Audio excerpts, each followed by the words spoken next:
I'm just put the recording back on so that you have record of the class, and for those who are not here, in case you need to go back. Usually I just try to go over the dates and stuff, as you know. The upcoming due date that you have is the chapter 8 homework. We finished chapter 8 yesterday with dollar value LIFO. And I had said to you that, there was an extra example too that you could work through. I gave you the solution. So on Monday at 6 o'clock in Connect is where you need to complete your chapter 8 homework. There are no extensions on these deadlines. This has been the deadline from the start of the semester. If you have, you're having difficulty with something and there's no office hours, like today I don't have office hours, you guys have the e-portfolio, the reg hour, but tomorrow I have office hours from 1 to 2. You can feel free to drop in, but if you still are having difficulty, and obviously there's no office hours on Friday, feel free to email me a copy of, a picture or a screenshot or whatever of what you're struggling with, and I'll get right back. I'll get right back to you. There's something over here that I wanted to show you under additional support videos, especially because of dollar value LIFO being pretty involved sometimes.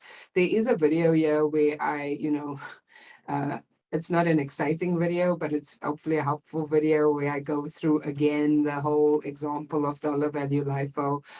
This is not yesterday's lecture recording. This is just an independent video on dollar value LIFO. So if you're still feeling kind of sketchy about it, or you don't know what's going on, feel free to look at that. There's also some other stuff about FIFO LIFO average cost in case you get stuck and so on. So those are some support videos. Then I also wanted to remind you, we go in here to the actual McGraw-Hill, to the homework. And I'm giving this warning because yesterday I was on with one of your classmates who, had the presence of mind to start the homework early and came onto the call. The last question on the homework, I don't want people to be pulling their hair out here. I don't mean to show the solution, but I know how to stop that from happening. It's asking you to go into the financial accounting standards codification and to actually go and look to see where in the codification it discusses the things related to inventory. So now the first thing, and I'm going to just click on FASB.org here so that you can see. So the first thing that we need to make sure everybody understands is that the Financial Accounting Standards Board is responsible for all the accounting standards, right, that we follow. When we are talking in class about things like FIFO LIFO average cost, or we're talking about dollar value LIFO, we're doing all these different methodologies and we're talking about the rules and the principles around them. That's not just coming from the textbook or things that I made up. That's actually coming from what we call the accounting standards codification, which is basically generally accepted accounting principles. Once upon a time, long ago, all these standards were all over the place. They weren't really meshed together. I remember when I used to audit at Deloitte, working at Deloitte, we used to have to go and look all over for information on how to account for certain things. And in that time, it was like in the early 2000s, the FASB started this whole process of the codification where they were bringing together all the standards that were all over the place and putting them in one area. So what I'm trying to do through this homework, so don't curse me, right, while you're doing it, I'm trying to give you at least an exposure to the codification, because I know that when you go to your next school or when you are doing the CPA, there's an expectation that you know what the codification is, that you know how to access it, that you know where to find certain things. I did my master's in the CUNY system, my accounting master's at Baruch, and we had to go into the codification and look up stuff. So if you're going to be a CPA, you have to finish 150 credits. So you will have to do advanced accounting courses, which means that you will also end up in the same accounting courses that I was in, whether you're at Queen's College, Baruch, York, wherever, it doesn't matter. Everybody has to get that, has to have that information. So when I'm asking you to complete that homework and they're referring you, right, in the question, they say go to FASB.org, you're going to there, and then you have to go under standards, and you're going to accounting standards qualification. There are other ways to access this. I actually gave you a shortcut on Blackboard, but my suspicion is that when people are looking at this from the homework, they're just going to click on FASB.org. What we're looking for is the basic view or free access. You don't want to have to pay, I'm not asking you to pay $1,100, to go into the professional view. That's not necessary. So we're looking for the basic view. You're going to go to the codification. I do have an account, but I believe, and I did this with Marina yesterday. Marina and I did this in the office hours. You don't have to go to the professional view. I think my account was through the library. I'm not even sure if the library still subscribes to the qualification. You go here to the basic view and you click, I'm not a robot. And then you're going to, click wherever there's a traffic light or whatever they're trying to do. And then you access the basic view. All right. And then there's a whole long thing that you have to accept. I mean, you can't move forward without accepting it. So there's not much option that you have. Then this, guys, this is the codification. Okay. This is all the things that we base our accounting on. And all I'm trying to get you to do is access the codification, see, you're seeing how it's set up. And then specifically, because we are working with inventory, you are being asked to go into the section of the codification that deals with inventory and write in your answer which part of the codification specifically, so an 8-digit reference or 9-digit reference specifically deals with the topic that they are asking you about. All right. So if you look at the first question, it's saying the specific 8-digit citation that describes the meaning of cost as it applies to the initial measurement of inventory. So just to demonstrate that for you, I'm going to assets, I'm going to inventory. So this is if you look over here, right, that's the topic, the subtopic, the section, and the paragraph. So the topic is inventory. Okay, I'm going to go into overall, which is kind of the general discussion on inventory. So there's the topic. The subtopic is going to be looking down, initial measurements, right? So again, I'm looking for section and paragraph. So subtopic 330, topics 330, subtopic overall.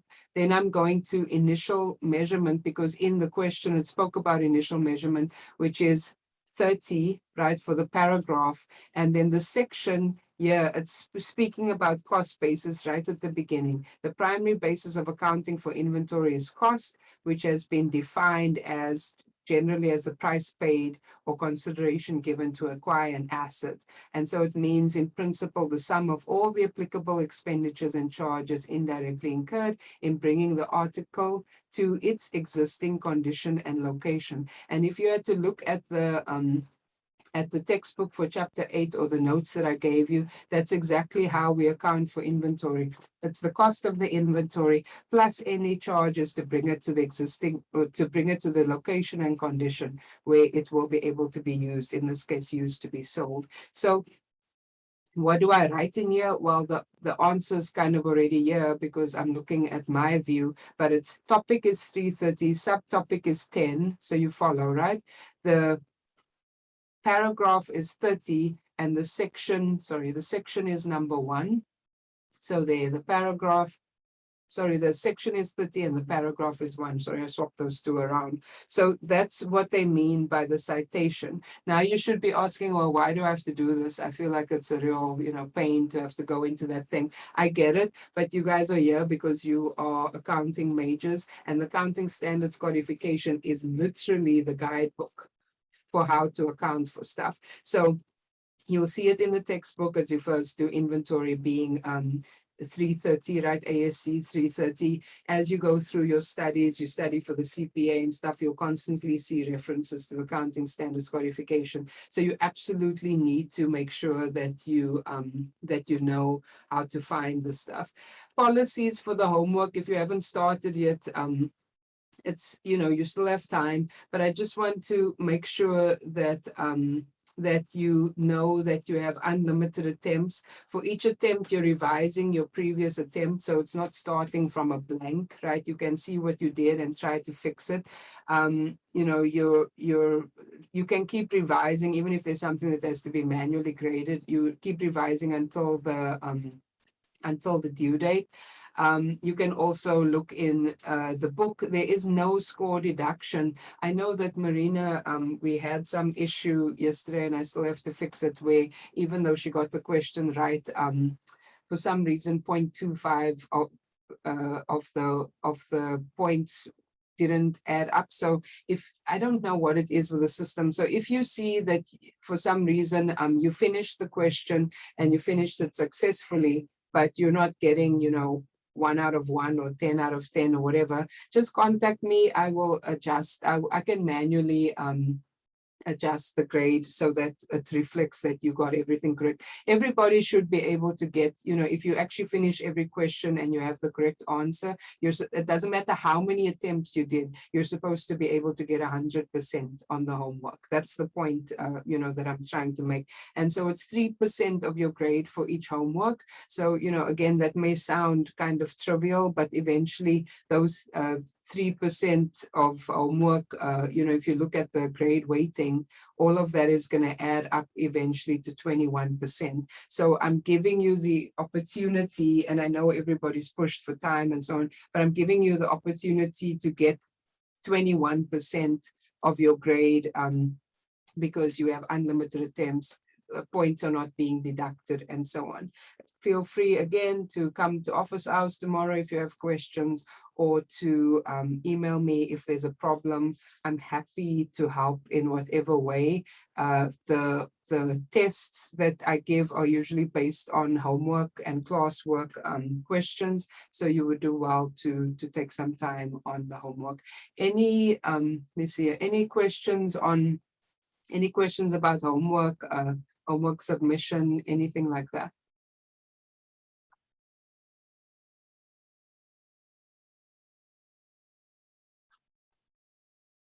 We're quiet today, hey? Oh, there, someone's going to talk. What's up? Yes. Hello. I said I'm good. Good. Okay. All right. I have to check. I can't remember if it's like auto submit for this for these homeworks.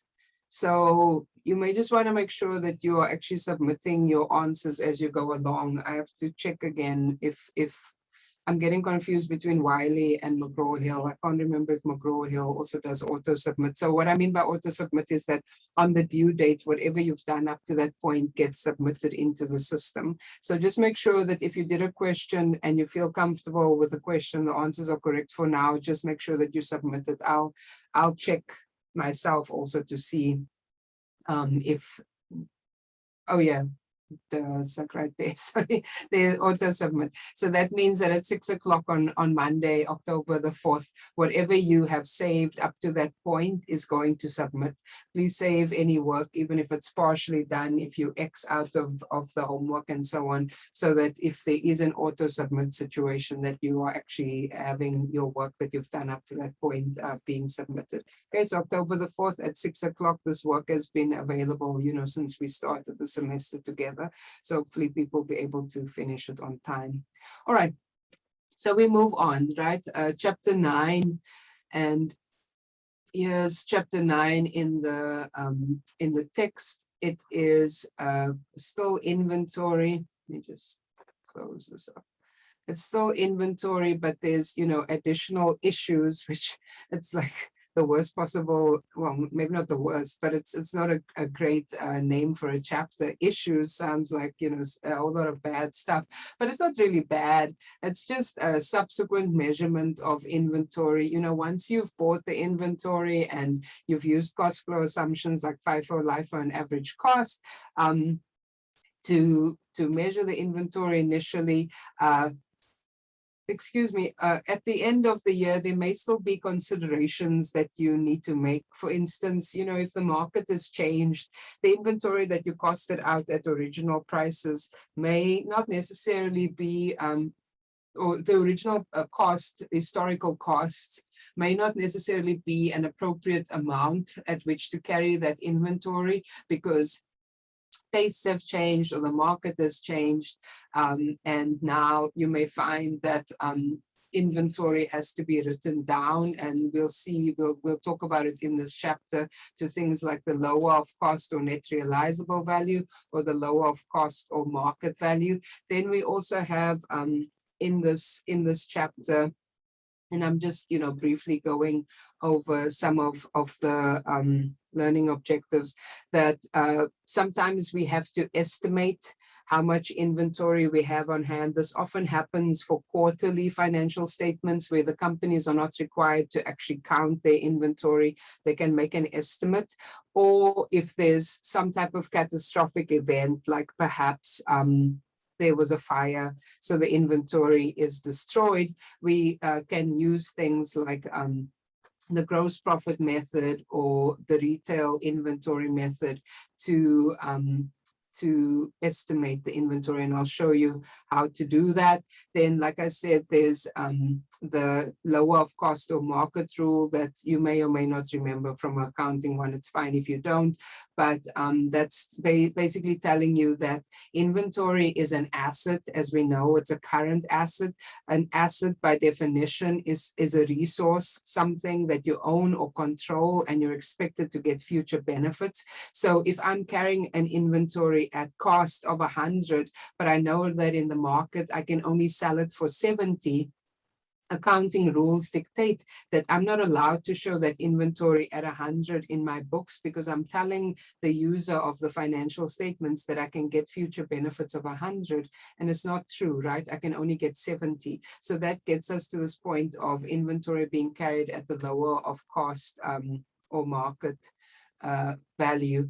And then there's also inventory changes in inventory methods, like if we move from FIFO to LIFO or LIFO to average cost or whatever, how are we supposed to treat that change? And then also what happens if we discover an error right in inventory, and this is can become a little bit of a difficult situation, because inventory, ending inventory from the previous year is beginning inventory in the current year, and inventory on the balance sheet is also linked to cost of goods sold on the income statement, as we saw when we were working in chapter 8. So there's all these it's like a domino effect almost. If you find out that there was a mistake in inventory, whether beginning or ending, it doesn't just affect the balance sheet, it also affects the income statement. And if the income statement is affected, it means that retained earnings and so on would also be affected. So we'll briefly, this is not a huge topic in this chapter, but we'll briefly talk about inventory errors and how those need to be dealt with. And then there's also this notion of, which we discussed briefly, about LIFO and the LIFO method, that there are differences between what we can do with US GAAP versus IFRS or IFRS, International Accounting Standards. A quick story here, they talk about Dollar General and what Dollar General uses to subsequently measure inventory under this kind of inventory additional issues type of thing. So we spoke about this in a way when I said, inventory counts can be so difficult. So it's supposedly you're going into Dollar General and you're picking up a few items, and you think about how, if you had to count the inventory in all the stores in Dollar General, they almost have 15,000 stores in the country. So, how would you be able to count the inventory every time? Obviously, you don't have to do that.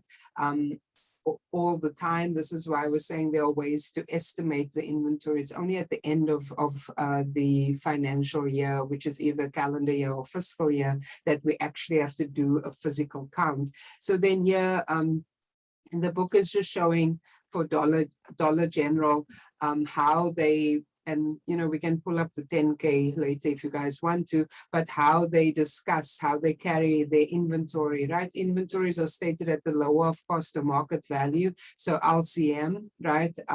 With the cost determined on LIFO, retail LIFO. So because they want to match costs and revenues. Remember, we said that LIFO says that the last thing in is the first thing out. So the sales amount that you are getting from selling that item is more closely matched to the cost of that item if we assume that the most recent inventory is being sold first. So then, they go on a little bit more about LCM and markdowns and so on. Some of these things are not going to make as much sense because we still have to learn about them. But at the bottom here, they also talk about something to do with, the LIFO excess current cost and so on, and a LIFO reserve. Again, I can talk about this more later, but I'm bringing this up just to show, one, that these are the things that we'll be dealing with in this chapter, but two, also that as you go around, I mean, I know it's COVID time, so people are not necessarily going around all over the place shopping, but should you end up, shopping somewhere, just cast your mind to, like, let's say you're in Target, just think about what it really means to manage inventory in a store like that. What does it really mean to measure inventory at FIFO LIFO average cost? And what does it mean when you're dealing with a subsequent measurement of inventory, meaning you're looking at how much can you actually realize for that inventory versus, what you paid for it. And by you, I mean the company, what you paid for it in the first place. All right. So a lot of our work, like I said, is about the subsequent measurement of inventory in this chapter. In chapter 8, it was initial measurement. So I purchased the inventory. How do I account for the purchases? How do I measure inventory at FIFO LIFO average cost or dollar value LIFO? Yeah, I've already done all that stuff, right? And now I'm trying to see what do I do if inventory is damaged, if there's some deterioration, obsolescence, and so on. So I did, where am I? I did put up the notes for this chapter. Yeah, okay. I did put up the notes last night. The notes are just a type of a summary to try and just guide our discussion. They're there on the Zoom notes and examples. I do also have, just like we did for chapter 8 for the calculations, I put up a blank spreadsheet. And then all the examples for this chapter are actually at the end of the notes. They're all contained together. I can't remember why I decided to do it this way, but it's fine. Chapter 8, the examples were on a separate sheet. So all the examples are already part of the notes, and then these are all the solutions to the examples. So remember, I generally give you guys the solutions, at the start, because some people like to work ahead, or some people may have missed something. The solutions shouldn't be a mystery to you. You should have them available. What I will say is, use them wisely. Don't just look at the question and look at the solution and assume that you would have been able to answer the question. You guys know well enough already with accounting that you have to actually practice. You can't really get good at accounting by just looking at pieces of paper. You actually have to do the work. All right. So I'm going to use the notes to guide the conversation, and then we'll do some examples, and we'll see how it goes. Sorry, I'm already seeing a typo here. I don't know how that happened, but okay. So subsequent measurement of inventory, like we said, sometimes circumstances arise after the purchase or the production that indicate that the company will have to sell its inventory for less than its cost. I guess I was asleep when I was typing this, because I'm finding a few typos here. So I mean, I'm sure you can imagine that even in this time of a pandemic over the past year and change, that companies definitely would have faced situations like this, because people suddenly stop buying things. maybe as readily, especially a company that didn't have a robust e-commerce setup, might have found that the inventory is kind of just sitting around on the shelves. And since no one's coming in to actually buy stuff, especially in the early days of the lockdown, that some of the items that they had in their inventory would have to be sold for less than cost, like, just a general sale or whatever the case may be. So we said that it's because of damage, deterioration, obsolescence, change in price levels. We can probably add pandemic to that as well. I guess the pandemic to some extent would be responsible for obsolescence and changes in prices. And so Gap, as usual, like, they are on the side of being somewhat conservative. They say, you can't have assets on your books at amounts that are higher than what you can get for them. So, you have to look at your unsold inventory at the end of each reporting period and compare, the cost to the net realizable value or the cost to the market price, and see if you need to make some type of inventory adjustment, which is normally writing the inventory down. Okay. Now you should be asking, well, if we can write inventory down, can we also write inventory up? Does anybody want to, does anybody want to take a wild guess and raise your hand or just shout out?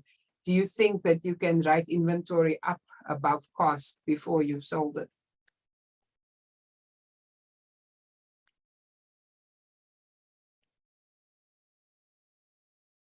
Can you write It inventory? depends if it's a good product. I like, Does it? right. I like your answer, Emdadol.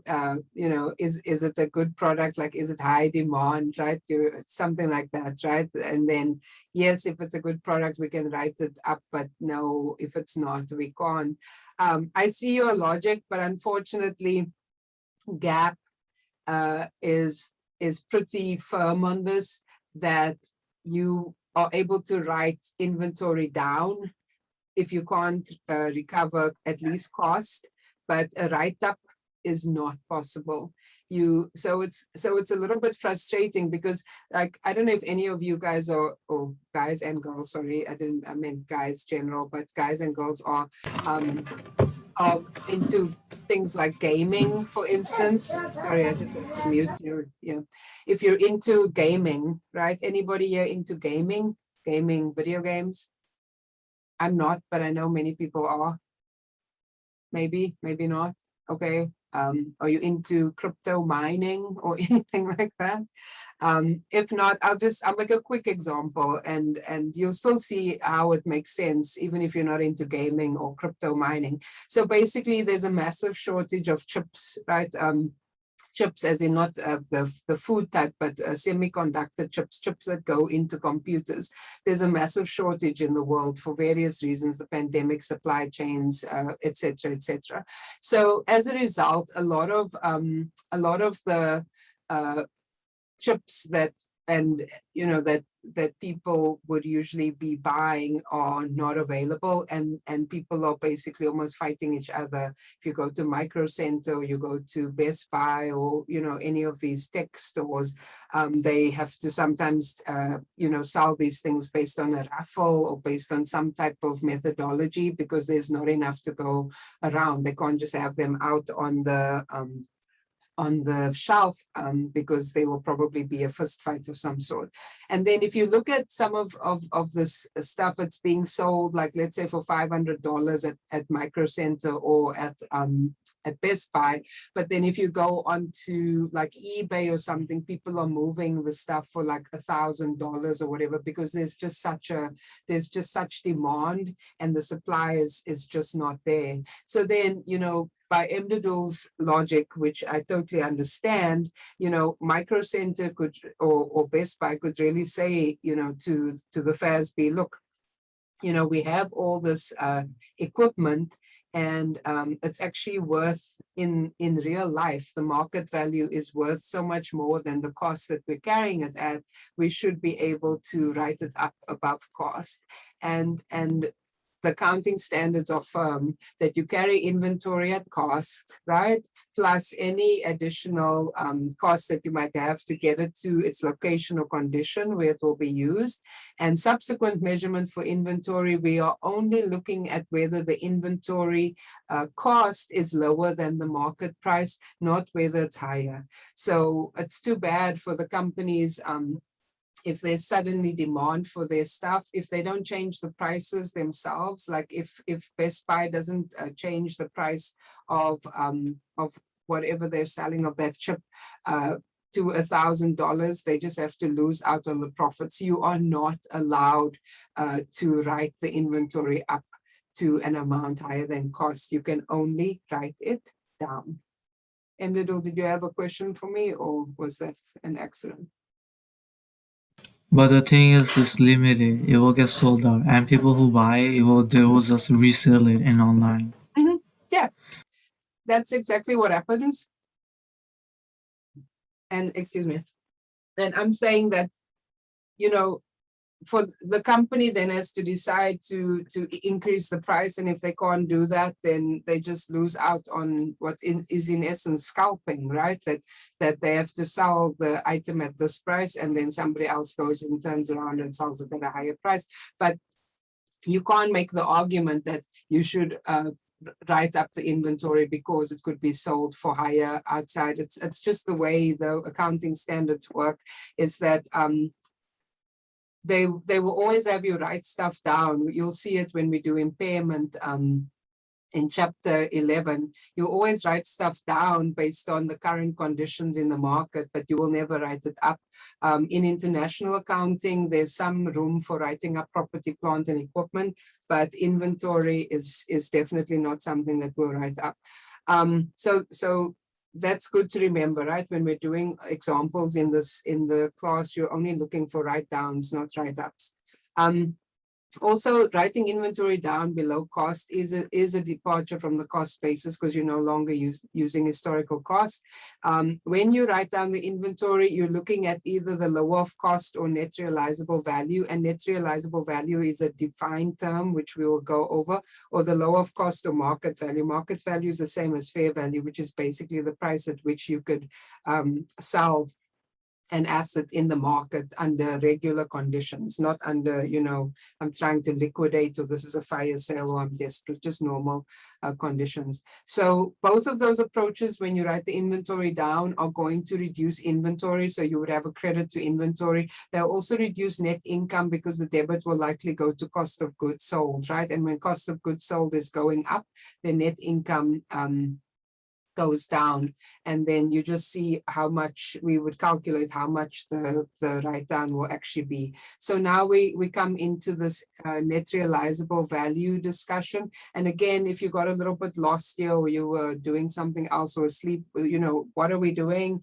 We are looking at inventory after we've already used cost flow assumptions like FIFO, LIFO, average cost. We came up with a cost of ending inventory of, let's say $100,000. Now we are required by GAAP to make sure that the $100,000 that we have in ending inventory is the amount of the asset that we will actually be able to receive that amount of benefits for. And if it's not, then we have to write the inventory down. So the first approach for writing the inventory down, lower of cost or net realizable value. This approach, is specifically used for a company that is carrying inventory at FIFO or average cost, okay? And it's basically the reason for LIFO not being part of this is that LIFO ending inventory has costs that are closer to the actual market price, because remember, LIFO cost of goods sold, has a cost that is actually closer to the market price. So the ending inventory is so old, and under the assumption that we'll see later on that when we do lower of cost or market value, we have to use that approach on LIFO or the retail method. I'm not sure if I was very clear on that. So let me say this again. Lower of cost or net realizable value is used for FIFO and average cost specifically. LIFO is kind of sectioned out because you'll remember that the LIFO inventory is kind of the oldest items at the lowest prices. So we really have to be careful that when we look at LIFO's cost, that we compare it to the current market value. So we'll use lower of cost or market or LCM for LIFO. Now we'll go into how to, to define net realizable value and how to use the net realizable value to actually write down if we need to inventory. And we'll do an example here in a few minutes. So the company compares the inventory's cost as determined by the cost flow assumption method, in this case, either FIFO average cost, to its net realizable value. When net realizable value is lower than cost, an inventory write-down is recorded, okay? And net realizable value then becomes the new carrying value of the inventory on the balance sheet. We still haven't defined net realizable value. So what is it? It's the estimated selling price of the inventory in the ordinary course of business, reduced by any costs of completing the inventory to get it ready for sale, the actual cost of selling the inventory, the actual cost of transporting the inventory as part of the sale. So what will you realize? What will you actually receive? What will you collect in cash from the sale of the inventory, right? So we're saying, look at the cost of the inventory as determined by FIFO average cost, right? What's the cost of the inventory based on historical costs? Compare that to the net realizable value. The net realizable value is the selling price minus the costs of completion, the cost of disposal, the cost of transportation. Those are kind of the costs of sale. And if what you can get in cash for that inventory is less than what you have it at in your books, you have to write it down, okay? So if I have inventory of $100 on my books, but I know that the net realizable value is $80, that means I have to write the inventory down by $20 because GAAP is saying you can't carry the inventory at 100 if you know that you will only be able to get $80 for it.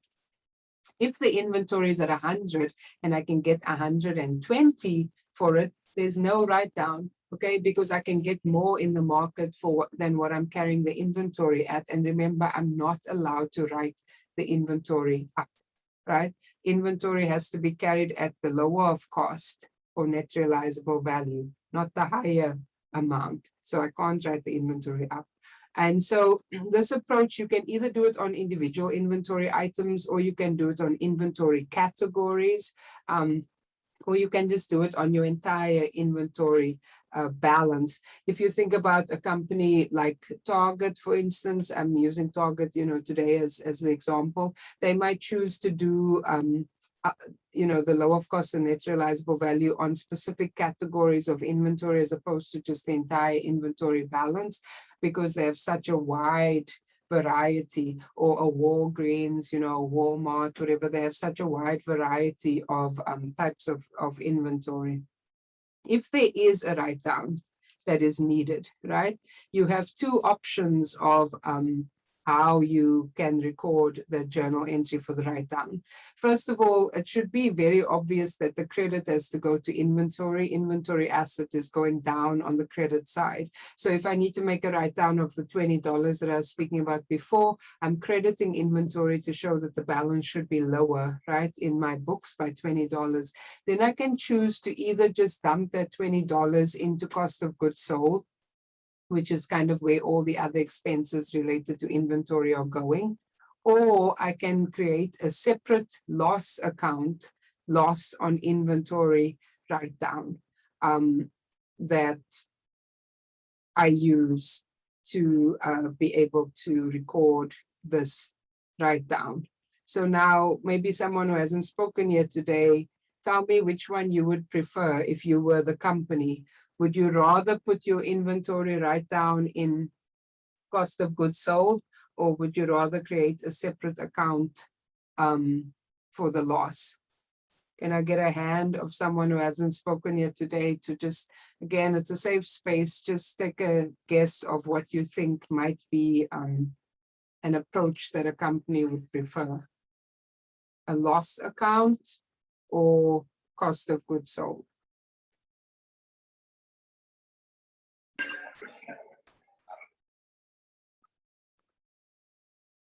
Can raise your hand, anybody who hasn't spoken yet today.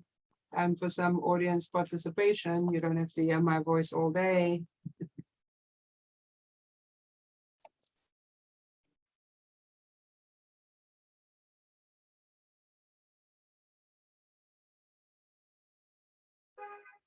Yes, go ahead, Jian.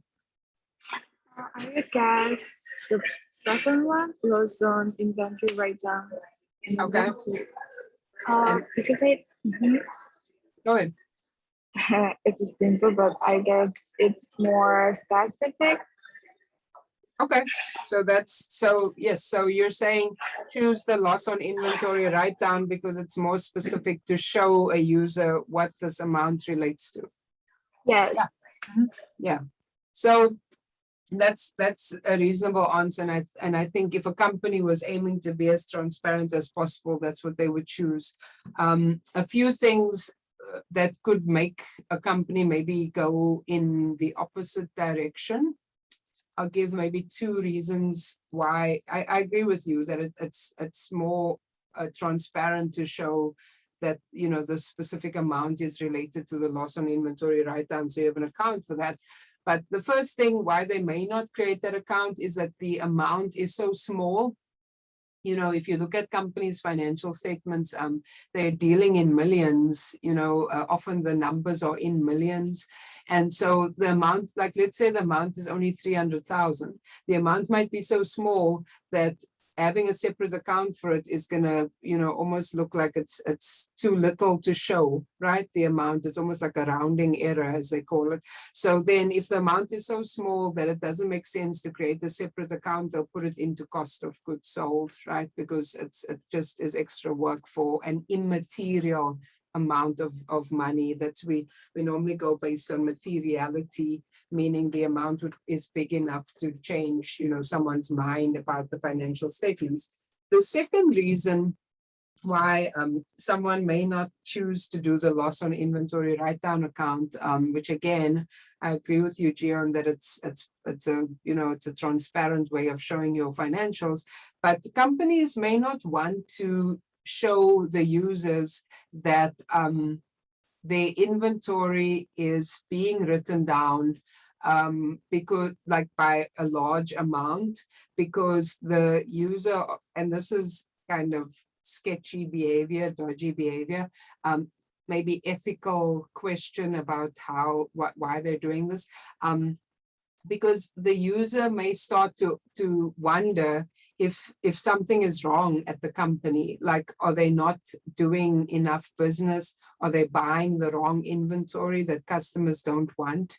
You know, should the users, if let's say it's a bank, should they be concerned that the company is not generating enough revenue that they'll be able to pay the interest and whatever portion of their loan that they need to pay back? So there's also kind of a little bit unethical reason to put this balance into cost of goods sold, especially if it's a bigger balance, because companies may try to hide that their inventory is being written down by a significant amount because they don't want anybody to ask questions about their inventory management. All right. So the preferred approach would be to put it in the write-down account, but companies are allowed to put cost of goods sold, and sometimes either because the number's too small or because they don't want to show the numbers separately, or maybe also just because it's easier, they might just dump it into cost of goods sold. I think when you guys are doing questions, it usually tells you that which one the company chooses to use. So you should be fine, with not having to guess. So that's lower of cost to net realizable value, right? You compare the cost, compare the net realizable value, and you choose the lower amount. If net realizable value is lower than cost, then you have to have a write down. If cost is lower than net realizable value, there's no write down needed because you're never going to write the inventory up. I'll just talk about lower of cost or market, and then we can take a break, because then we'll come back and do examples on the stuff so that you can see how it actually plays out in real life, right? Lower of cost or market is what we're using when we do LIFO method.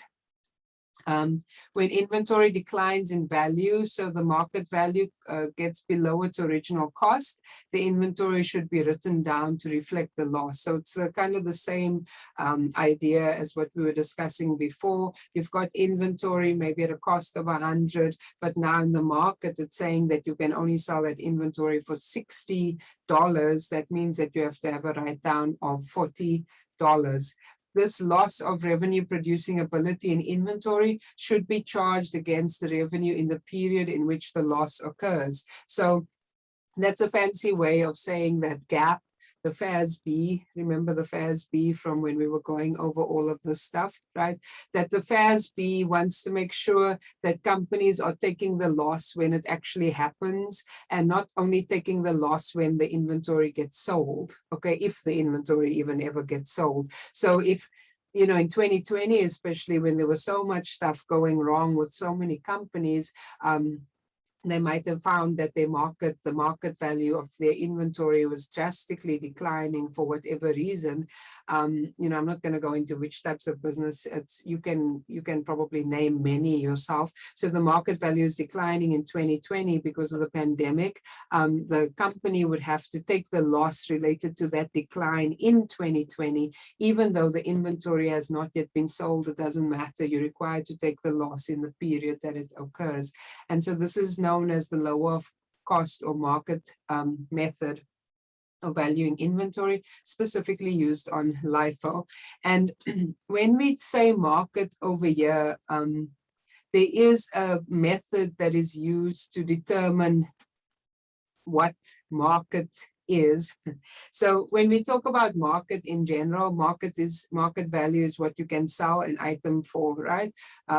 Just under a normal sale.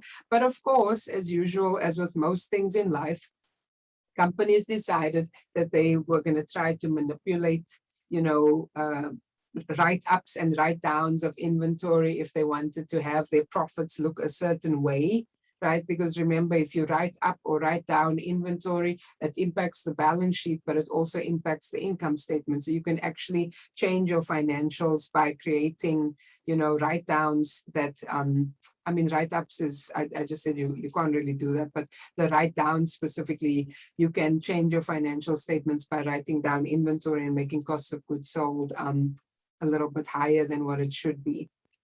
So now the question becomes, what is market? And you know what, I'm going to let you guys take a break here, and I'll talk about what market is when we come back, and then we'll do the example. So take 10 minutes, I got 11:31, so take to 11:41. I'm going to stick around if people have questions for me. Otherwise, when we come back, we'll talk about what is market and how to calculate market.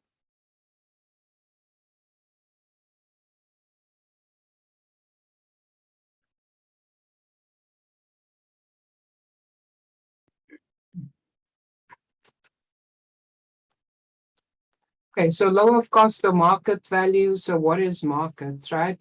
So they're saying that market generally refers to replacement cost of an inventory item, meaning what will it cost you to go out and buy something that is basically the same thing or similar. That's what it costs to replace it, right? So your starting point with market is replacement cost. What am I going to take out of my pocket to go out and buy the same thing to replace it? However, the market does have an amount that it can't go above, which is the ceiling, and it has an amount that it can't go below, which is called the floor, okay? So it's replacement cost, but it can't be more than the ceiling, and it can't be less than the floor. So net realizable value, which we just defined above, which is the selling price minus any cost to complete, minus any cost of disposal or any cost of transportation, that's the ceiling, all right? So market is replacement cost, but it can't be more than net realizable value, and it cannot be less than net realizable value minus any normal markup. And we'd say markup, you're talking about the amount of money that the company adds on top of, generally on top of the cost to get to the selling price. So I repeat, market is replacement cost, defined as replacement cost, but it can't go above net realizable value, which is the ceiling, and it can't go up below net realizable value less than normal markup, which is considered the floor. And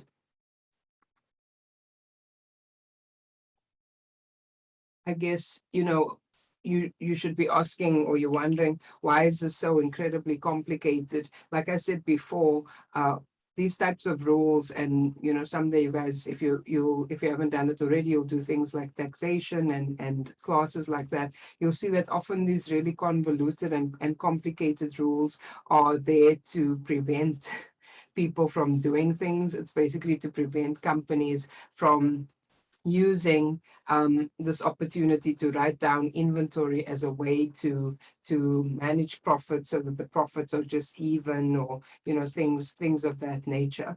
So just remember that this isn't arbitrary. This is actually something that is being used obviously in practice, and that the ceiling and the floor are there to make sure that when we say replacement cost, that we're not trying to overstate or understate what replacement cost actually is. And so, yeah, this is just talking about how there's a ceiling and a floor. If replacement cost is between the ceiling and the floor, then it is, it's market. Then replacement cost is market. But if the replacement cost is above the ceiling, then you have to actually use the ceiling as your market amount. If replacement cost is below the floor, then you have to use the floor as your market amount. This again will become way more obvious when we do more examples, but the theory is important so that when we do the examples, you know why we're choosing certain numbers. Same as with low of cost and net realizable value. Low of cost or market could be applied to every inventory item, to categories of inventory, or to the entire balance of inventory. When inventory is written down to market, same as before, the new basis, which is market, is considered the cost basis for future periods. So the historical cost is kind of, left behind, and we now use market as our cost basis. Similarly, with low of cost or net realizable value, if you write the inventory down to net realizable value, the net realizable value will become your cost basis. And this is this last bullet is referring to the same thing as what we had before, where we had to choose between these two journal entries. It's saying again that the company could either debit cost of goods sold or the loss on the write down of inventory for the amount of any write down that they have to do. And so we'll move into trying to do example 1 and 2. Like I said, with this chapter, I just have the examples right here, starting on, if you're following on the notes, it's starting on page 6.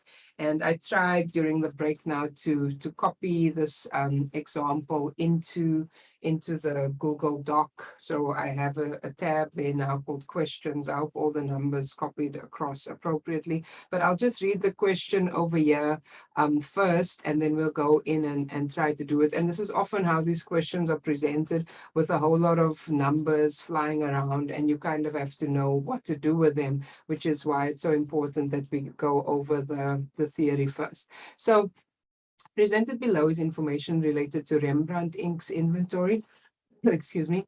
The historical cost, so that's what they paid for it once upon a time. That was what was on the receipt for skis, boots, and parkas. So you can see here that this company is going by, the different types of categories of inventory. Remember, we said you could do it on individual items, you could do it by category, or you could do it for the entire inventory balance as a whole. Sorry, I'm just picking up something that fell down. All right. You could do it for the entire inventory balance as a whole. We're not going to do it for the entire balance. We're going to do it by the type of item, the category of item. So skis, boots, and parkas. So here's your historical cost for all of these items. Basically, what you need to do is use this as that's the base number, right? That you're comparing the other number to. In this case, it's going to be both net realizable value and market value that you will, or market that you will have to compare to historical cost. So generally the historical cost number doesn't require any adjustment when you're doing your calculations. It's these other numbers that you have to calculate. You've got a selling price here for each item. You've got a cost to distribute. So that's like the transportation cost that we were talking about before when we were reading the theory. There's a current replacement cost. We need replacement cost when we do a low of cost or market. So it's telling us if we had to go out today and buy this item again, this is what it would cost to replace it. Remember, when we work with replacement cost, we also have to be thinking about the ceiling and the floor. And this is the normal profit margin. The normal profit margin is a number that you need. I'm just going to scroll back up for a brief moment. You need this. Normal markup and profit margin mean the same thing. You need this to calculate the floor. Okay, for the ceiling, which is net realizable value, I'll just revisit. Remember, it's the selling price minus cost of completion, disposal, and transportation. So when you're looking at this question, you have to figure out where all these things fit in, right? Does everything have a home?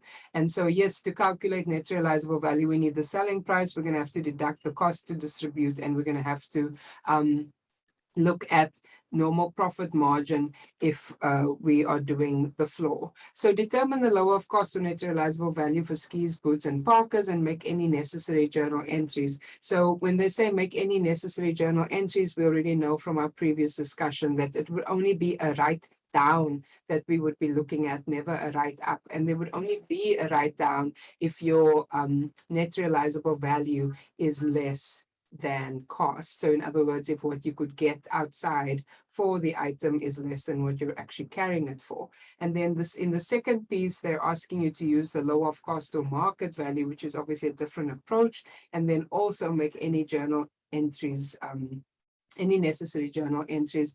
And when questions are written like that, they're also testing to see, if sometimes that no entry is also a correct answer. Sometimes you don't have to make a journal entry. There's no condition that requires it. So be aware of that it doesn't mean that there has to necessarily be a journal entry. So I'm going to go into this example. Yeah, you guys are welcome to, if you wanted to follow, this is the link to the document. You're welcome to follow or just to look at your screen, or I guess if you are doing something else, it's up to you how you spend your time. Just a reminder that you are paying my salary right now. You're paying me to teach you. So please make sure that you use your money wisely. Okay.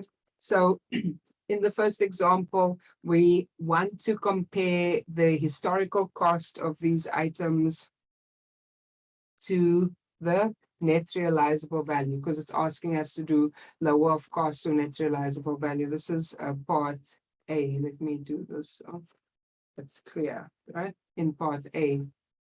Okay, so historical cost, I'm just setting this up in this way so that, you at least get, it's very obvious, what we're comparing historical cost to NRV, net realizable value. And then we are looking for the lower amount, and that will determine whether we make an adjustment or not. So historical cost is easy to populate because those numbers were given. If you are in this document, you can see the numbers over here.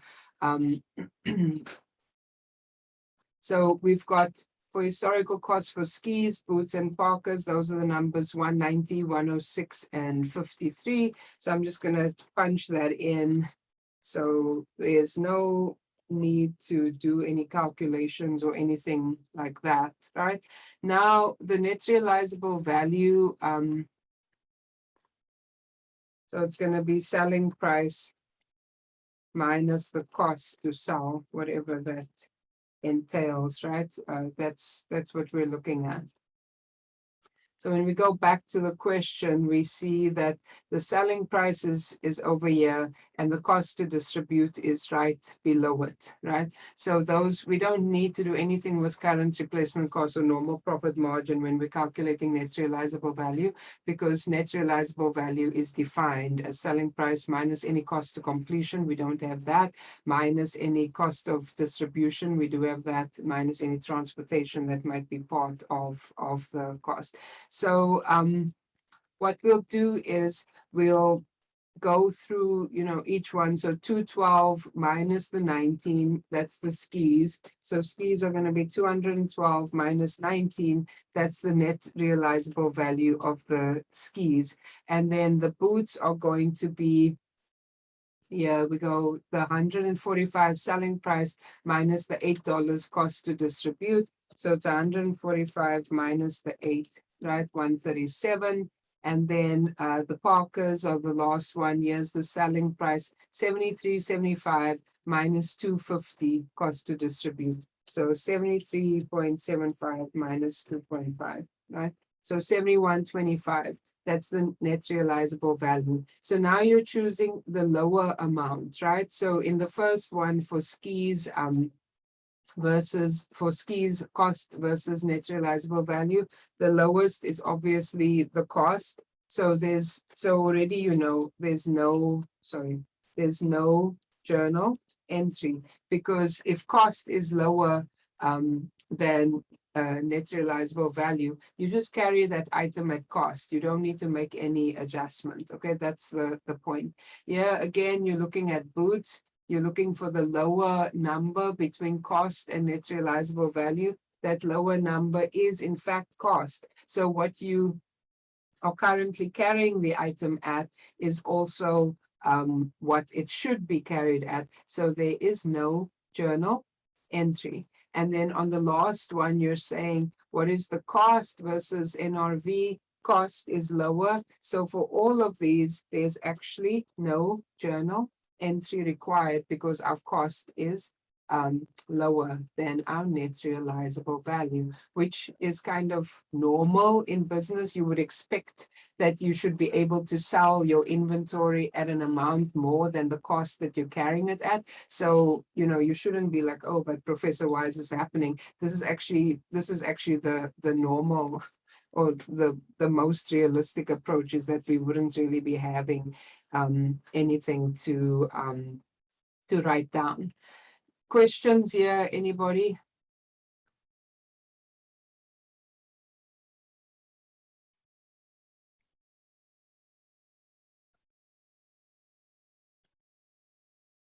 Okay. So, Professor, yeah, I'm sorry. yeah, go. Oh wait. Okay, I'm sorry, Professor. Don't be sorry. Was your question answered? You Yes, know I what just okay. looking for I just realized that. Okay, Okay. I just try to understand. Okay. And you understand now? Yes, Professor. Good. Right. So in the B part, they're asking us to do the low of cost or market. So we're gonna do the same kind of setup where, since they're doing it by categories, so it's skis, boots, and parkers, we're also gonna do historical cost, but instead of net realizable value, you're going to put market over here. And we still have to figure out what market is. All the historical costs are the same, right? It's the same items. There's no change because you're using a different methodology. It's the market number, right? That's obviously going to be or might be different from NRV, depending on whether we have to use the ceiling, the floor, or actual replacement cost. And then our aim here is to see what is the lower of cost or market, but we don't yet know what market is, and that's where we're headed next. So this is going to be the market calculations. And now, again, this is where the theory comes in. remember that whole long-winded thing that we discussed. Market is replacement cost, but it can't go above net realizable value and it can't go below net realizable value less a normal markup. So we actually have to work with all three numbers to see, what's happening. So let's start with skis, right? Let's see what is replacement cost for skis. And then we're going to say, what is the ceiling for skis, which is net realizable value? And then we're going to ask, what's the floor, which is net realizable value minus a normal markup. Okay, all formula driven here. And you start with replacement cost and then you try to see, whether you need to limit that amount to the ceiling or limit it to the floor. So if I go back here where I pasted the questions, current replacement cost for skis is $203. So $203 is market, but we have to check if it's too high or too low, right? And so the net realizable value for the skis, we actually calculated before, right? Over here, it was $193. So I'm just going to take it from the previous calculation. I don't have to redo the calculation. And how did I get to the 193 in case you got lost? It was the 212 selling price minus the $19 cost to distribute. So already I can see that I have a problem, right? Because 203 is more than 193. Do you agree? Probably, right? So the replacement cost is above the ceiling and we're not supposed to go above the ceiling. And so we'll calculate the floor, although we already kind of know that, the floor is probably not going to factor in because the number for replacement cost is so high that it's probably not going to be below the floor. But how is the floor calculated? It's NRV minus a normal markup. We know that NRV is 193. We don't know the normal markup. We have to get it from the question. It has to be given to us. Yeah, normal profit margin means markup. So that's $32. So it's 193 minus the $32, right, from the question, which is going to give you $161. So the lowest that the market could be is 161, but we're not really concerned with that because we've got a replacement cost of 203. The highest the market can be is 193. 203 is higher than that. So 193 is the number that we should be using. Oops, I didn't mean to do that. I meant to fill it. Okay, 193 is what we should be using because market can't go above the ceiling. So here's the trick now, because this gets a little bit like hairy and you may not be able to always remember how to argue this out in your head. Once you get the three numbers, right, the replacement cost. So basically you compare replacement cost, the ceiling, and the floor.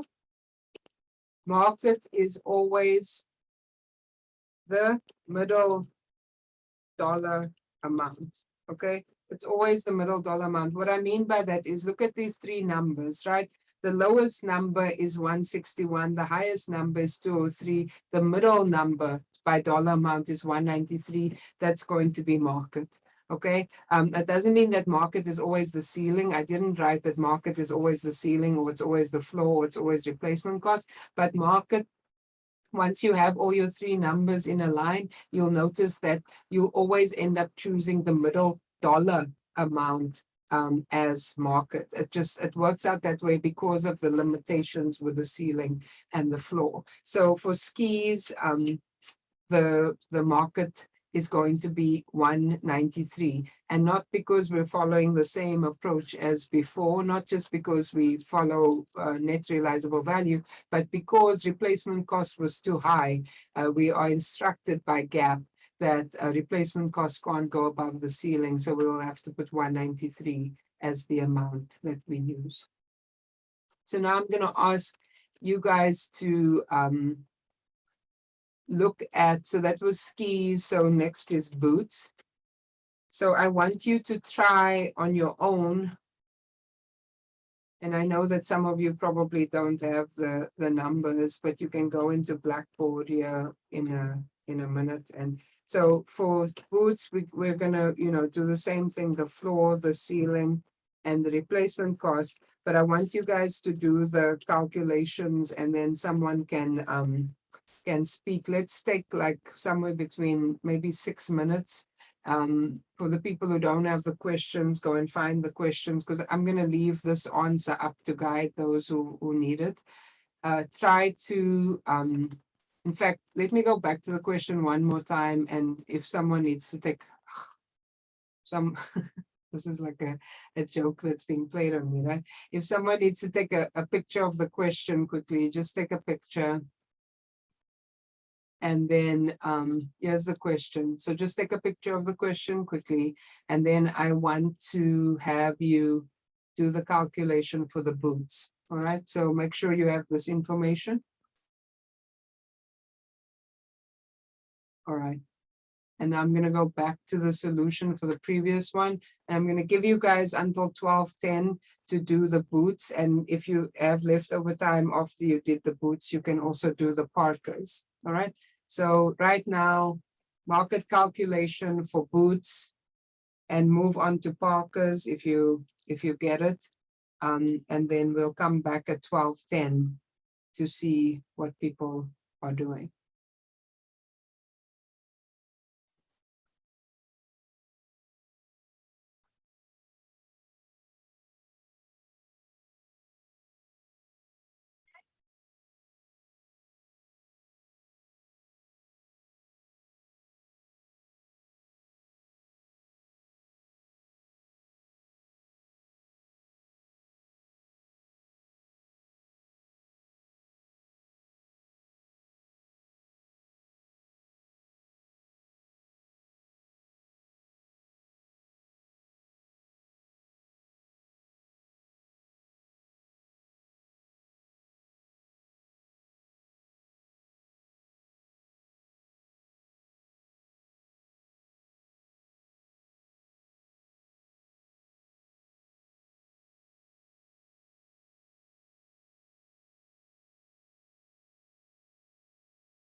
And if you're finding this super easy, just carry on from boots to parkas, and then you can move on to actually compare the cost to the market. Right? Don't just stop. You can just keep going.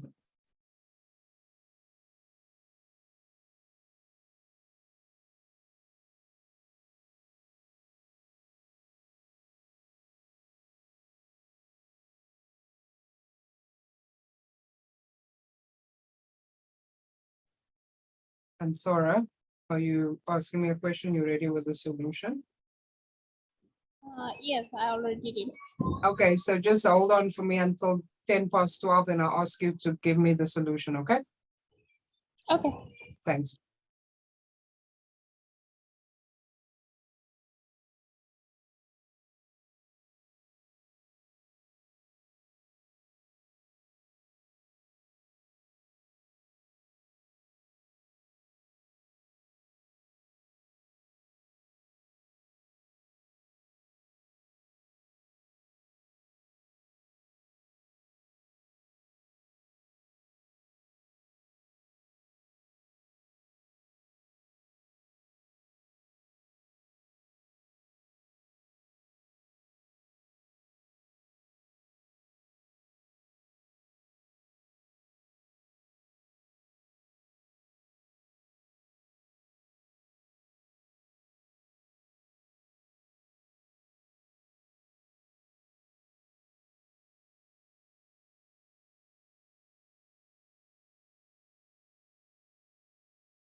All right, Antora, go for it. Tell me what to do, yeah?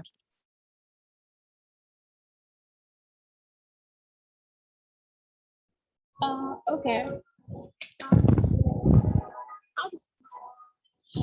First of all, I did for boost replacement cost is 105. Yeah. And selling an RV is a 137. Right. That is I got from A.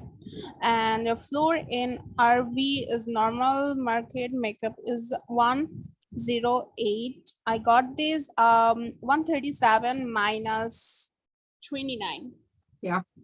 Perfect. So what are you gonna choose as your market for boots? Is a 108. Exactly. All right. Because you're saying 105 is the replacement cost. 137 is the ceiling. That's not your problem because 105 is way below 137. But the floor says that the lowest that market can go is 108, right? So 105 is below 108. So you can't go below 108. So as Antora says, rightly so, that 108 is your market. Remember what I said, once you have all three numbers, it's always the middle dollar amount, 105, 108, 137. 108 is the middle number. If you're going, in order of numbers, either lowest to highest or highest to lowest. I should have written that. When looking at the numbers in order, lowest to highest or highest, it doesn't matter which direction you go, it's going to be the middle dollar number when looking at the numbers lowest to highest or highest to lowest. So if we look lowest to highest, 108 is the middle, and that is correct. It's also the middle because we can't go below the floor, right? So 105 would be too low. Antora, did you want to do Parkers as well, or are you done? Yes, I already did it. Yes, okay. Do you want to tell me what to do with Parkers? Yeah, Parker's replacement cost is 51 and Yeah. selling an RV is 71.25 and floor NRV normal makeup is 50. So I chose as 51 because is lowest and highest and middle one is 51. All right. So just let me catch up to you. So you chose 51. Because we're saying that 51. Middle is 51. Middle, go for the middle, right? So market is replacement cost, can't go above 71.25. It's not going above that. So you're fine. Can't go below 50. You're not below 50. So not only is market replacement cost because of the rules, but also just if you look at the middle number by dollar amounts, highest to lowest or lowest to highest, 51 is the middle number. Thank you, Antora. So now we put 51. Now we have to see, right? The next step, don't forget I've had this sometimes with students, although it's a little bit more difficult in Connect, you see that there's stuff missing, but sometimes students will go up to here and then they think they're done. You're not done yet. You've only found this number. You now have to choose the lower of cost or markets, right? So in this case, 190 versus 193, cost is lower. So there's no journal entry because cost is what we already have in our books. So we don't, if cost is the lower number, we don't have to make any adjustments. And then you look at boots, 106 versus 108, cost is lower again. So there's no journal entry. Remember, this is generally what does happen at companies, that they won't really need to make write-downs if the market is maintaining proper prices. Now here we end up with a problem, right? Because the lower of cost to market is actually market. So we need a journal entry. Right, we need a journal entry because we're carrying this thing at 53, but it should be 51. So what's the dollar amount of the write down?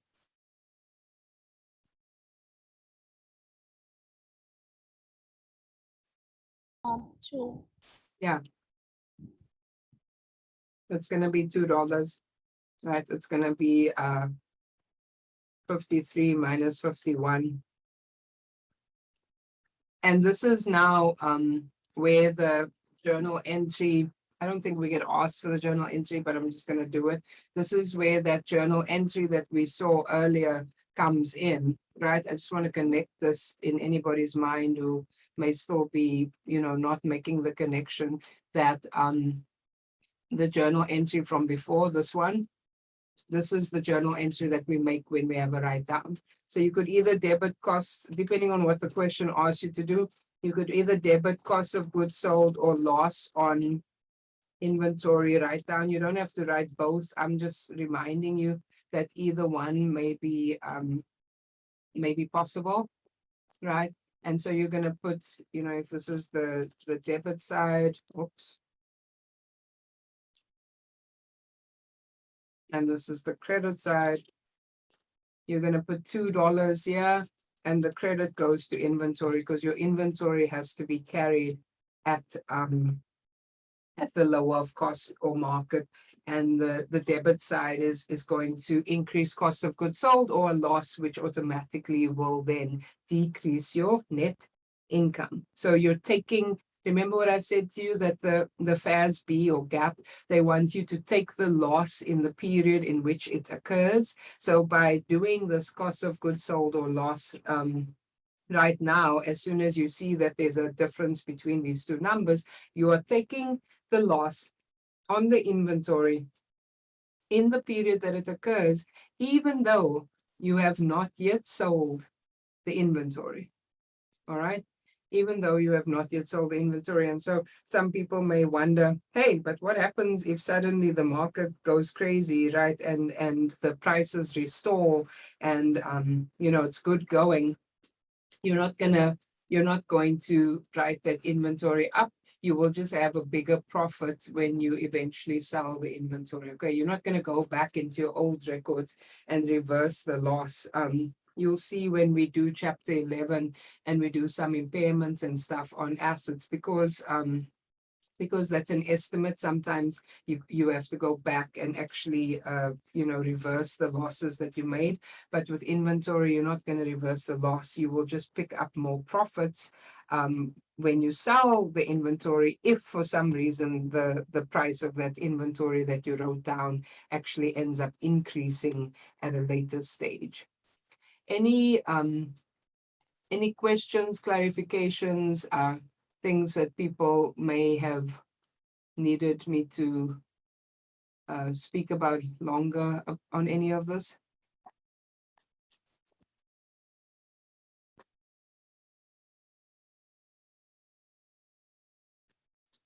All right.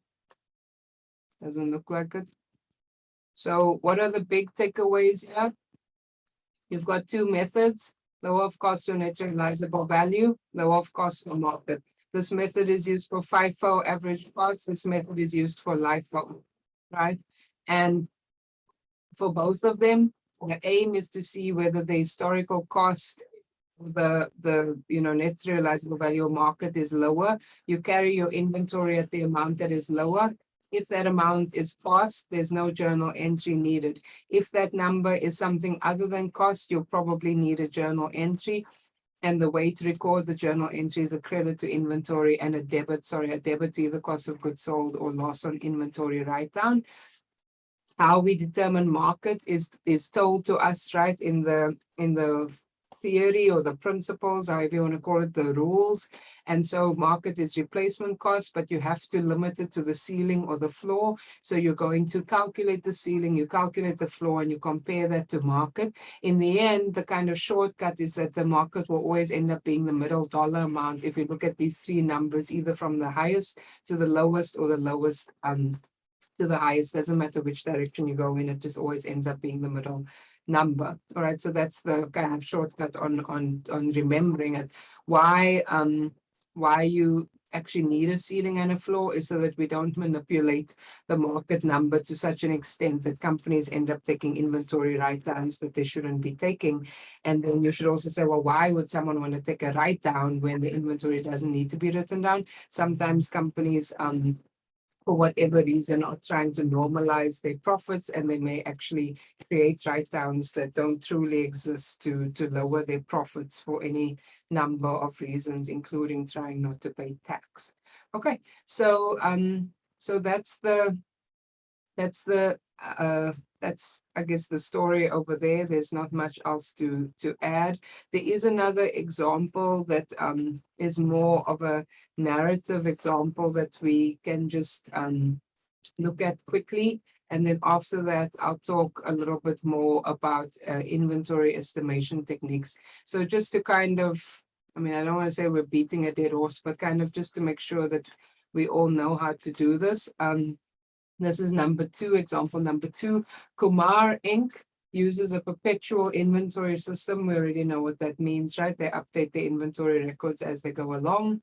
At January the 1st, 2013, that's the beginning balance. Inventory was $214,000 at both cost and market value. So there was no difference between cost and market value. So inventory was being carried at the appropriate amount.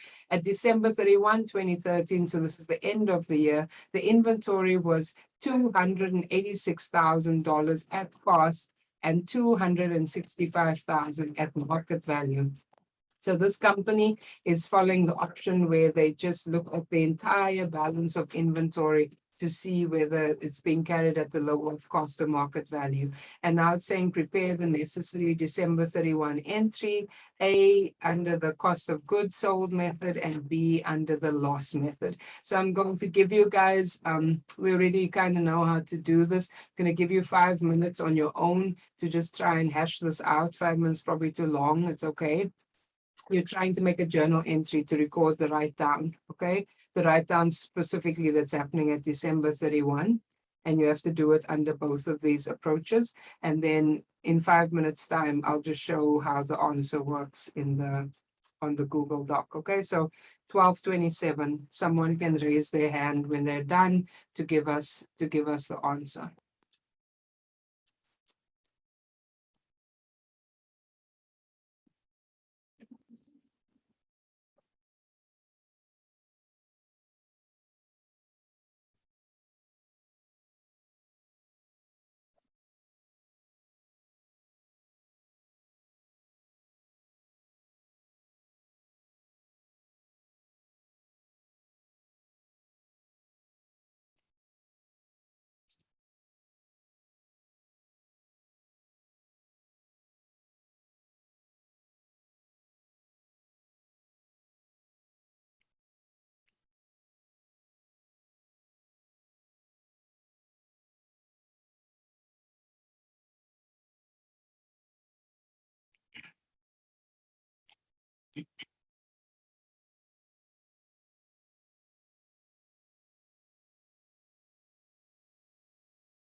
There's 2 more minutes to go.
All right.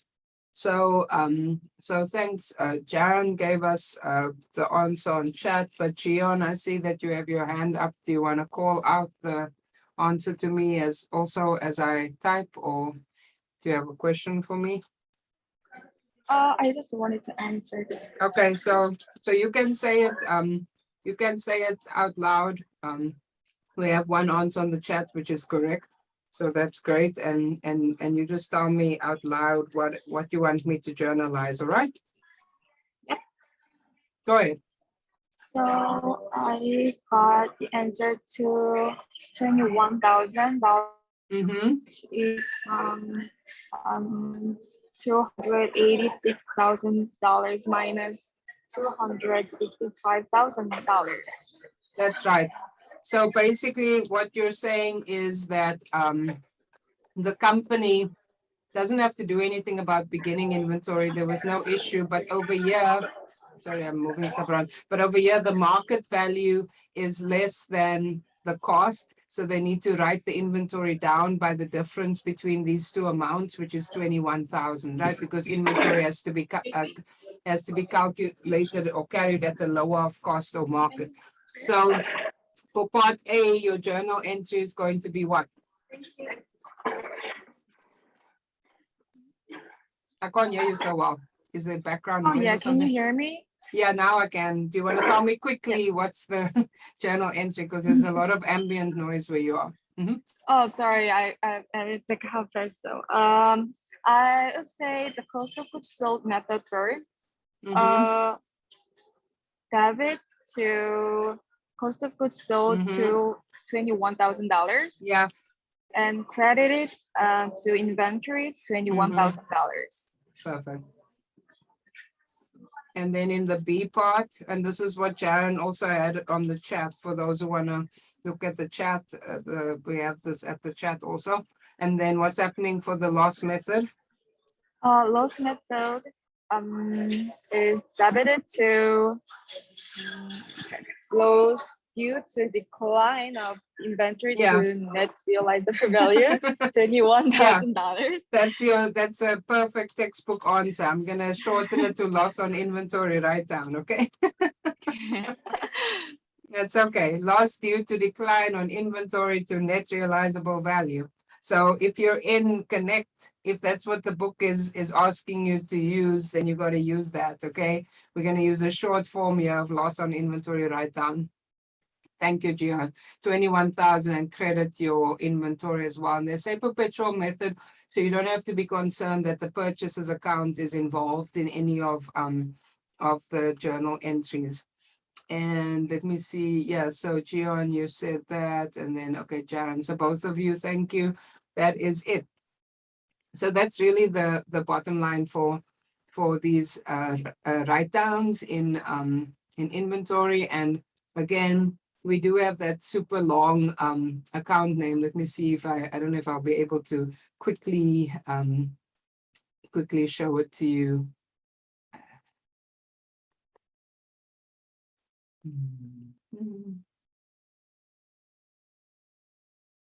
That's the ethical dilemma that we're talking about.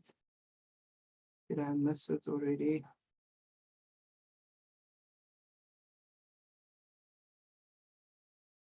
Yeah, it seems that I can't. I know it's here somewhere, but I don't want to waste too much time looking for it.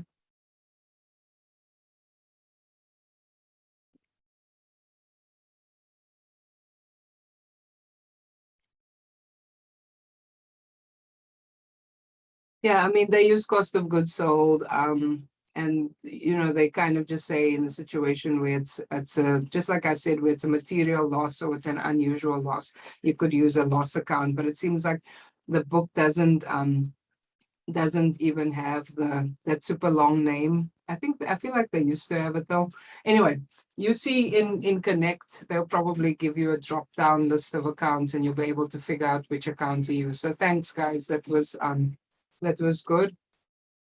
Let's go back and just talk in these last few minutes about something separate now. We're done with the write downs of inventory. We're going to talk about how to estimate inventory. And there are two methods that we will use in this estimation. And the estimation, like I said before, when we're going through the learning objectives of the chapter, you could use the estimation techniques when a company is doing its quarterly financial statements, because it's not required to do a physical inventory count at the end of the quarters, only at the end of the year. You could also use an inventory estimation technique if there's some type of inventory loss and you have to estimate the amount of inventory that was there for the purposes of an insurance claim and so on. So it's just talking about, you know, how it might be difficult or impossible to calculate the inventory. So you're allowed to use what's called the gross profit method or the retail inventory method. There are two estimation methods.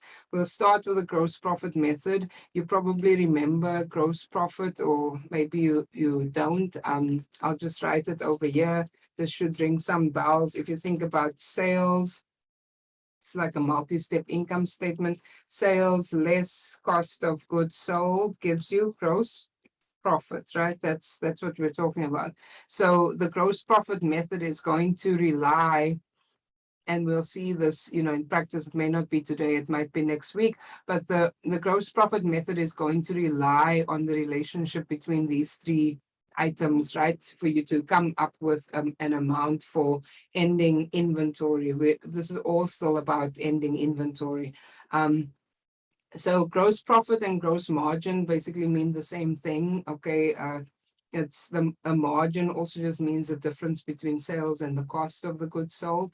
And again, it's useful if inventory has been lost or stolen to estimate inventory and cost of goods sold for interim periods. Interim means quarterly periods, so you can avoid the physical count of inventory. Remember that opening story about Dollar General has like 15,000 stores, so obviously the companies don't have the time. They'd be counting inventory the whole year if they had to do a physical count for every 3 months. So instead, they're just required to do it once at the end of the year. And for all the interim reporting, they will just do an estimate. Auditors, like how I used to be an auditor, I told you at Deloitte, or you might end up being auditors somewhere else. They sometimes also use these estimation techniques in order to test whether the inventory number, you know, makes sense. And then if there's some type of budgeting or forecasting that the company has to do, it might just be easier to use that method. The gross profit method has some assumptions that it relies on heavily. So you need to really be comfortable with these assumptions, that the beginning inventory plus all the purchases equal total cost, equal the total, not cost, but the total goods to be accounted for. So this might ring a bell from when we're doing FIFO, LIFO average cost, right? Beginning inventory plus the purchases gives you total cost of goods available for sale. Anything that wasn't sold must still be in ending inventory. They're making that assumption. So, if something was stolen or lost in some other way, it's just not going to take that into account. It's saying things are whatever you started with plus what you purchased was what was available for you to sell. Anything that wasn't, that was not sold must still be, on hand. And then the sales reduced to cost.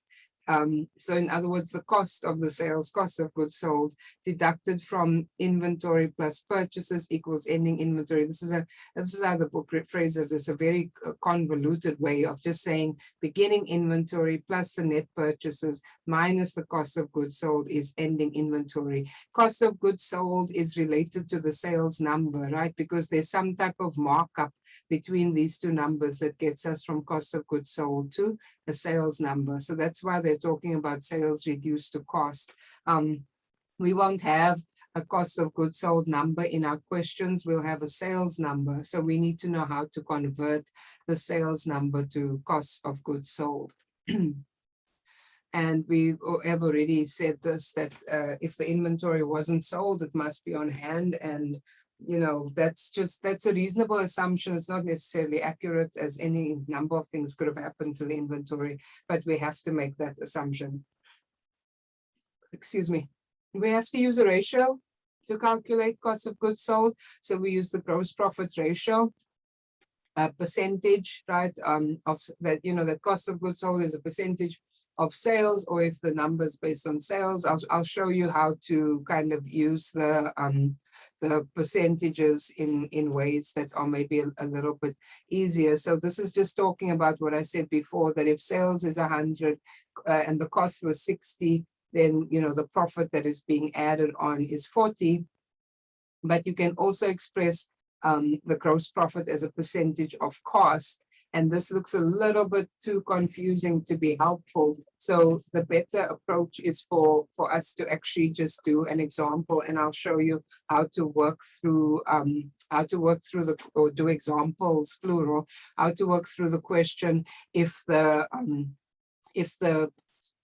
cost is based on the selling price, or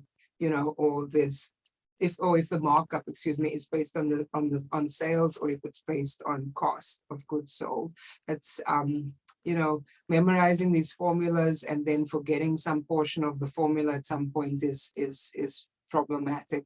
So let's just look at, I'm aware of the time also, but I'll just run you through. We'll see how far we get on one example, and then on Monday we can go through the rest. And maybe the point of reading through this example is really also just to try and see how these questions are presented and what it is that we are trying to accomplish and how we can work with the numbers to get to that point.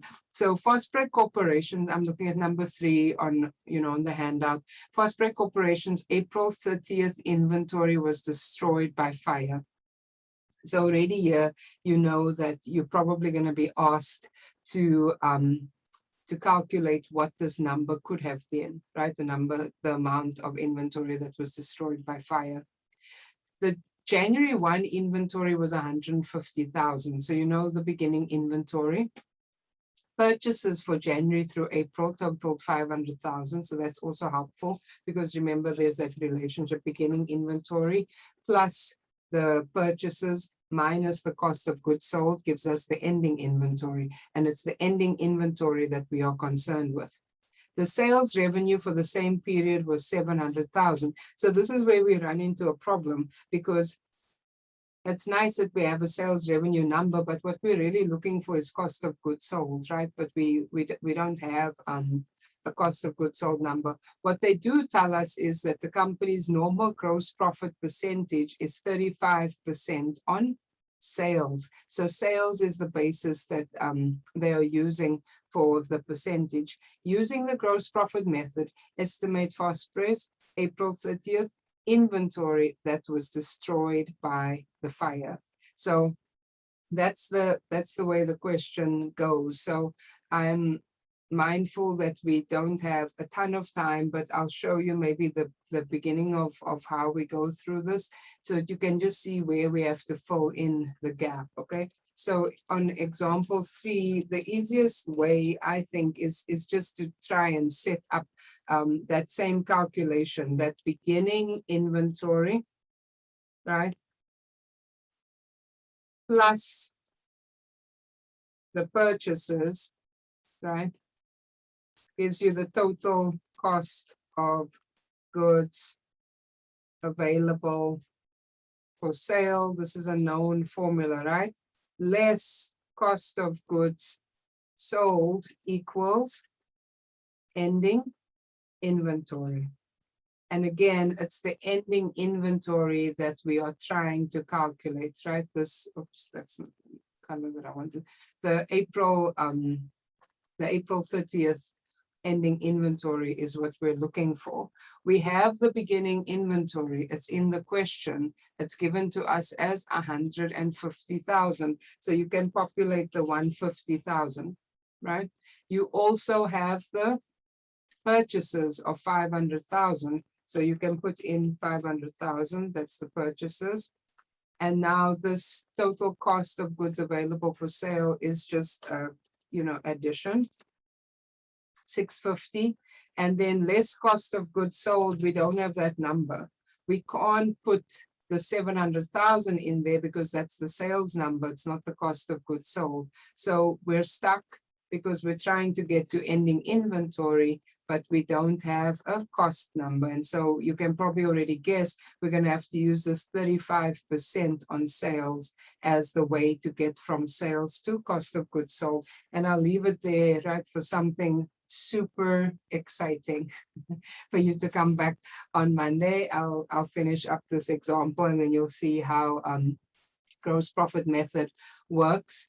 I know that I've said this already, but I repeat that the homework for chapter 8 is due on October the 4th, which is next Monday at 6 p.m. I did show you earlier on in the class how to access the FASB codification. That's the last question on the thing. Everything else is things like FIFO, LIFO, average cost, dollar value, LIFO, goods in transit questions, and so on. Please don't leave it till the last minute because you want to make sure that you are doing what you're supposed to be doing. After this class, as you know, you're going to your reg hour or studio hour with Raphael. This is the information, I repeat, because I saw someone last week trying to log into our lecture class to get to the reg hour. His information is different. It's a separate Zoom call. So let me just put this in the chat in case people need it. All right, that's the class that happens from 1 to 2. It's required for you to attend. So please make sure that you are in attendance there. And if you missed that class for some reason last week, remember this is the syllabus. I don't think I can, I'm not sure that I can open it. Yeah, I can actually. So this is the syllabus for the class. Last week you would have been doing some introductions and maybe beginning to either find your quote unquote old e-portfolio that you worked on before or creating a new one. This week you're going to start updating your about me and trying to show, communicate who you are in a powerful way through visuals and other things that you choose to use to make your e-portfolio look a little bit more interesting and closer to who you would like to portray yourself to be. And then, it carries on week after week, all the things that that are going to, be happening. So please make sure that you attend the class. I just gave you the link again. And of course, if you need to speak to me tomorrow or, any other day when there's office hours, which is Monday, Tuesday, Thursday, this is the office hours Zoom. It's at 1 p.m. Yeah, I think that's about it. Next week, we'll talk about other things. You can, remember that there's an optional term paper draft submission on the 10th of October. You don't have to do it. It's basically, you just send me a draft of part A of your paper and I'll read through it and give you some pointers on how you could improve your work, but it's not a must. And then the last thing that I'll say, again, I know you probably know this. Let me see how I can go back here. Hopefully I haven't been thrown out, but your homework, yeah, I've been thrown out, just 1 second. Your homework for this class, this is the view that you should be seeing. Someone said that if you bought the $90 package, that I think it was Christopher, someone that said that if you bought the $90 package, it may have said something like, you know, no homework due for the next 7 days, but there's just a drop down that you can go to for our class and you will see the chapter 8 homework. So please, when you go in, don't say that you can't see the homework. There is an option of going to a drop down and finding our class and finding the work there. And some people are already done with this homework, so I know that it's active and available.